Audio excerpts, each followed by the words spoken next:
French politics is changing. The two parties that have run France for nearly 60 years have lost power. It comes as a shock to the European political establishment. In a dramatic shift, the first round of presidential polling put Emmanuel Macron, an independent centrist, in the lead, ahead of Marine Le Pen, leader of the far-right Front National. Between them, they attracted almost half the vote. One of these two politicians will be the next president of France. The surprising thing is that Marine Le Pen's far-right Front National has only 2 MPs, and Emmanuel Macron's En Marche party only emerged as a political movement in April 2017. Everyone knew Socialist President François Hollande was deeply unpopular, but the party's candidate fell short even of his poll ratings, attracting just 1/16 of the vote, eliminating him and his party from the race to be president. It used to be very different. The Socialists dominated the National Assembly, the Senate and the presidency. Not since 1969 has the left fared so poorly. And never before has the Front National attracted so many voters, now that the Le Pen team have fought to detoxify their party. She's done well in winning public support, gaining seats in regional and European elections, but the public still favoured Emmanuel Macron to this stage. The result will have an impact on the EU's political development, with a practical impact upon the UK's Brexit negotiations as well. Why has a nationalist candidate done so well? And why have the two more traditional parties lost the support of millions of French voters? Simple questions with important answers. The election is now between an anti-European and a pro-European candidate. Why is France so divided about the EU? We asked the French public. Many French people believe that EU treaties do not favour French workers and that Brussels has fundamentally sapped the economic vitality of the country. Purchasing power has been reduced, and this is all not what the French people expected. I'm for the European Union, and we must absolutely preserve it. The economic crisis is why people have turned against it. You can ask the English the same question. Why did you leave the EU? You broke Europe first. People don't even really know what the EU does, and that fear divides people. I'm in favour of staying in the EU. It's not difficult when we remember that France has always been divided on the EU. They have not explained to the French people how the EU works and what it's good for. Our politicians can only communicate that everything is Europe's fault, but it's more complicated than that. The French have to understand that the European Union needs us. It's too bad that we lost the United Kingdom, but we have to remain. France has been divided since the 2005 vote, but politicians ignored their democratic will. So there's always been a large part of the country opposed to the European Union. Well, I think France is divided in a way that every country in Europe is now divided over the EU. That although France was one of the original people who signed up to the Treaty of Rome in 1957, actually there's been more and more discontent with the EU, which has come both from the right wing and from the left wing. I mean, obviously, Marine Le Pen is strongly anti-EU, but also Mélenchon, who got nearly 20% of the vote, is anti-EU as well, or is very critical of the EU. So there are lots of reasons why people don't like the EU in Europe. They feel that it's remote from them. They feel that they don't have any control over their lives. There's also the question, obviously, of immigration.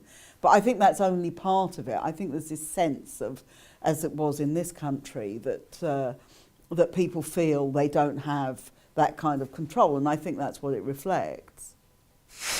I mean, in fact, the French are not divided about EU.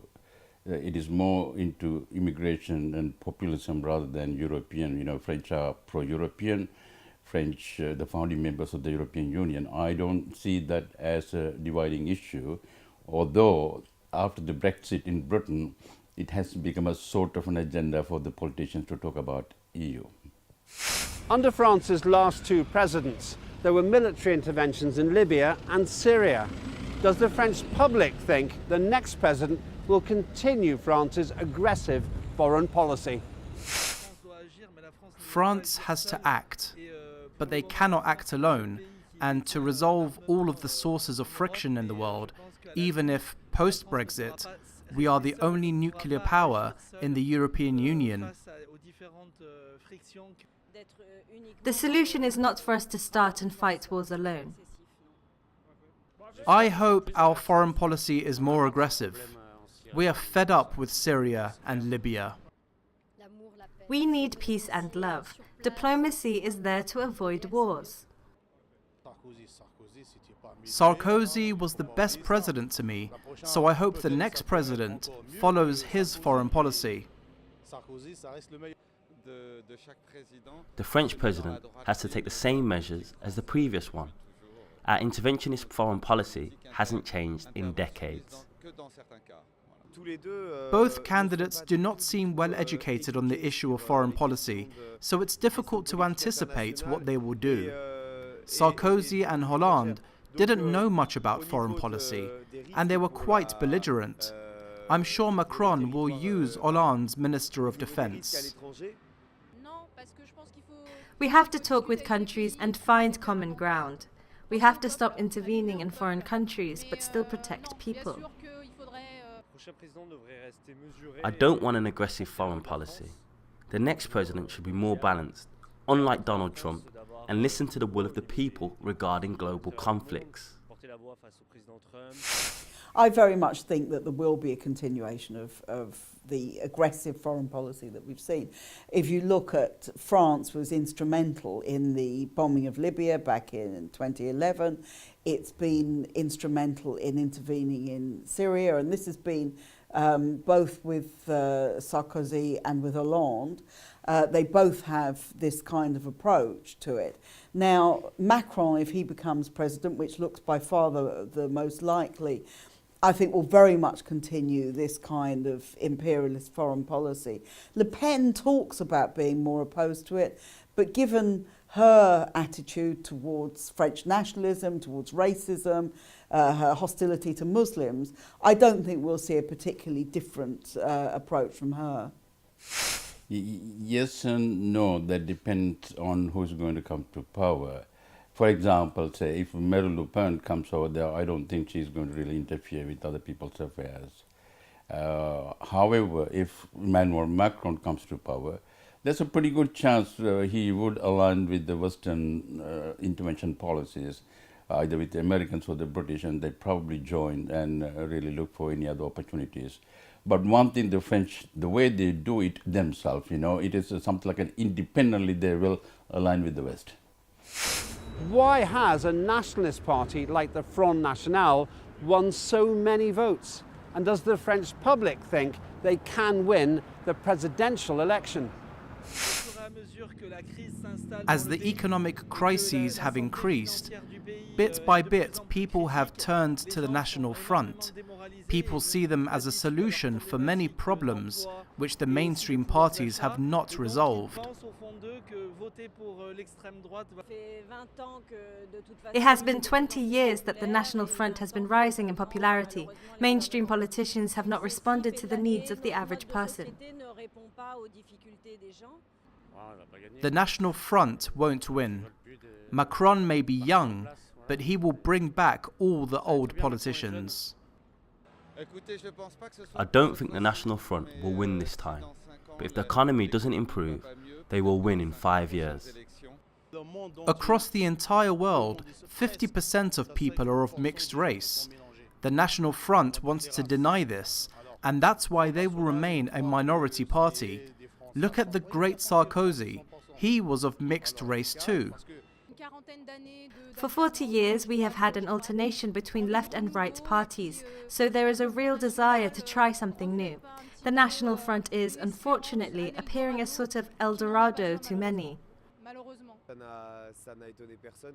Nobody was surprised that Le Pen advanced to the second round.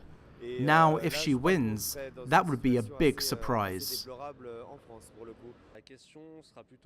The question is, how high will Le Pen's score be? She won't win, but if it's close to Macron's score, that would be bad for the French democracy. I think in theory they can win the presidential election, and one of the things that people are worried about in the run-up to Sunday is that firstly there's a high level of people who say they're not going to vote because they don't like either side, and that might mean that she could, in theory, she could still win in that case if enough people turn out to vote for her and don't turn out to vote for Macron. I don't think that will happen. Myself, but it is a very serious threat, and we've had a very serious threat with the Front National in France going back for 2 decades now. First with her father, Jean-Marie Le Pen, who's a more open fascist, but actually she has the same sorts of politics, and now with her. I think there have been a number of problems in France that I think there's a very high level of racism within society, which the Front National are able to take advantage of. If you look at the history of France, particularly the Algerian War and the conflict over that, the not just Algerian, the anti-Muslim feeling that exists in France, I think is very, very strong. Many of the exiles from Algeria live in the south of France, which is one of the strongholds of the Front National. But I think as well as that, they have managed to, obviously, to take advantage of a sense of misery and unhappiness that many French people feel, particularly in some of the old working class areas in the north and in the east of the country, and they've managed to put the blame on immigrants rather than blaming the people who are really responsible for the situation that French people find themselves in. So I think a lot of working class people have voted for Marine Le Pen and possibly will do so again. I think the third reason that they've done well is because they used to be regarded much more as a fascist party.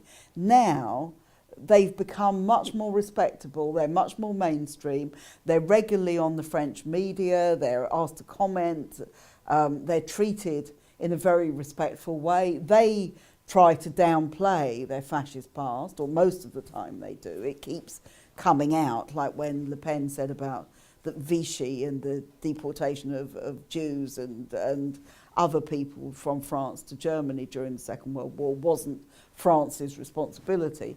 But most of the time they've got this respectable veneer. It's very dangerous. I would like to see demonstrations against all their meetings, against all their activities, and a much more militant stand from people who oppose them, coming out on the streets, publicly denouncing them and pushing them into the sort of place where they should be, which is that they're not a respectable party and their ideas are anything but respectable. I don't believe she is going to be elected. The reason is over here, it's a frustration among the French, and it is something which the majority of the French doesn't like the existing politicians, the usual routine where the politicians lie and then really not being able to really deliver. And that is one reason. But the support for Marine Le Pen depends very much on the recent incidents like the terrorism and other things over here, and she has really taken that over as a reason to justify the reason why she should be supported. Leading candidate Emmanuel Macron, an independent centrist, came top with just under 24% of the vote, followed by far-right Front National leader Marine Le Pen with about 21.5%. Conservative François Fillon, dubbed the Thatcherite candidate, and revolutionary leftist Jean-Luc Mélenchon came third and fourth respectively with just under 20%, leaving the socialists trailing on 6.35%. Macron's total vote exceeded 8 million, with more than 7.5 million French voters backing Marine Le Pen, far ahead of all the other parties. France is still under a state of emergency and recently dealt with yet another terrorist attack. How, in the public's view, should the next president address the security situation? We are obliged to take serious measures to assure the security of the French people, but continuing the state of emergency indefinitely is not a long-term solution. France is a target of terrorism. We need to preserve our democratic rights too. We must solve the security issue very quickly. Send the foreigners back home to take care of their own backyards. The police are overworked and fed up.